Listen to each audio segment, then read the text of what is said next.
Tumatalino ng lalo ang mga humanoid robot. Merong marunong makipag-usap at kayang-kaya rin ang mga gawaing bahay. Narito ang Frontline Report. Ang sarap ng food trip, pero katamad maghugas ng plato. Ang sarap sa feeling kapag umu-OOTD kayo o outfit of the day. Pero katamad namang maglaba, magsampay at magtupi ng damit. Adulting ang tawag dyan. Ang hirap, no? Pero sa China, merong isang robot na minamanilang ang mga gawaing bahay. Ito ang Astribot S1, isang artificial intelligence-powered humanoid robot na gawa ng kumpanyang Stardust Intelligence. Kaya nitong maglinis gamit ang vacuum. Marunong ding mamalansya, pati magtupi ng damit. Marunong din itong magluto. Isa rin itong robot na plantito at marunong ding humataw.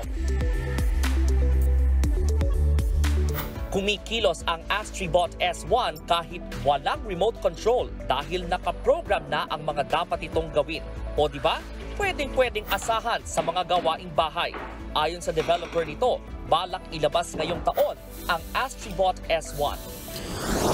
Sa Amerika naman, meron ding dinedevelop na mga AI robot, ang For Anyone. Ang kakaiba riyan, pwede itong kausapin. Hey, for anyone?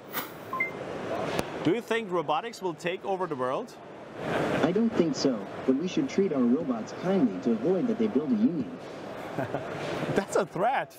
Pero hindi pa yan for sale, ha? At kung binibenta man yan, ang tanong, afford nyo ba? Siguradong mahal yan at mas tipid pa rin kung kayo mismo ay marunong sa mga gawaing bahay.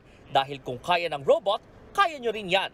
Nagbabalita mula sa Frontline, Brian Basa, News 5. Mga kapatid, Cheryl Cosim po, huwag maging huli at maging una sa lahat sa balitaan. Para sa tuloy-tuloy na talakayang sa Frontline, mag-follow at mag-subscribe sa social media pages ng News 5.